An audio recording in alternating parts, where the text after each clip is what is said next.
Hello and welcome to Pushing Back, Ukraine Daily Brief. As the war enters its 984th day, these are the main developments from the past 24 hours.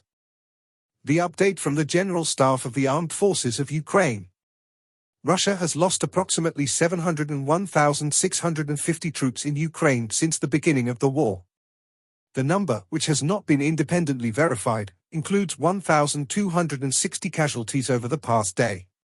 According to the released Ukrainian figures, Russia lost 15 tanks, 43 armored combat vehicles, 29 artillery systems, 2 air defense systems, 29 drones, 2 cruise missiles, and 41 vehicles.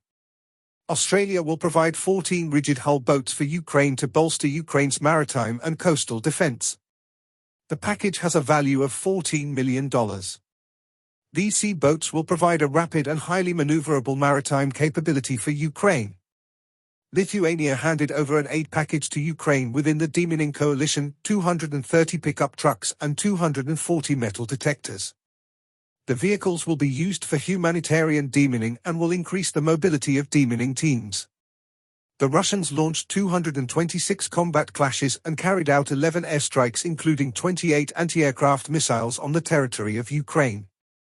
They also used 206 kamikaze drones and carried out 2,400 attacks on the positions of Ukrainian troops and settlements using various types of weapons. In its latest intelligence update, the UK's Ministry of Defence reports the Russian forces have made significant advances in southern Donetsk Oblast, seizing control of several small towns and advancing up to 9 kilometers in some areas. These advances follow the capture of Vuhledar in October 2024 and the recent seizure of Hernik and Kurakivka. Russia's focus on this front, combined with high recruitment numbers, has enabled them to maintain a favorable force ratio and accelerate their offensive. These advances threaten the logistics hub of Pokrovsk and highlight the ongoing conflict in southern Ukraine. In its latest intelligence update, the Institute for the Study of War. Russian and pro-Kremlin actors launched an information operation on November 4 to discredit incumbent Moldovan President Maia Sandu's victory in the Moldovan presidential elections. Georgian civil society and opposition resumed peaceful demonstrations on November 4 against the highly contested October 26 Georgian parliamentary elections, calling for continued resistance and further investigations into large-scale voting irregularities. Radio Free Europe Radio Liberty's Sistema project released an investigation on November 4 detailing Russia's initial 2022 demands for Ukraine's total capitulation, further supporting ISW's long-standing assessment that Russia has never been willing to engage in good faith negotiations with Ukraine on any terms but its own. Russian drone and missile strikes against Ukrainian energy infrastructure in summer 2024 reportedly significantly impacted Ukrainian electrical generation capacity compared to March 2024, though it is unclear whether Russia had been able to inflict significant further damage on the Ukrainian energy grid since. The Kremlin awarded founder and director of the prominent Rybar Telegram channel and social media project attempted to falsely portray himself as a non-Kremlin actor in the Western media and confirmed the Kremlin's efforts to establish media schools abroad.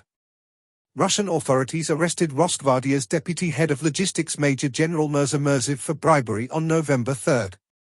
Russian forces advanced near Novi Put, Kursk Oblast. Ukrainian forces advanced in Kharkiv Oblast and Russian forces advanced in the Kupiansk, Kreminna, Pokrovsk, Kurakov, and Vuhledar directions. The Russian Ministry of Defense continues attempts to form a cadre of loyal military journalists in an effort to control the pro-war Russian information space and centralize control over Russia's war coverage. In Zelensky's nightly address he spoke about 3 key areas.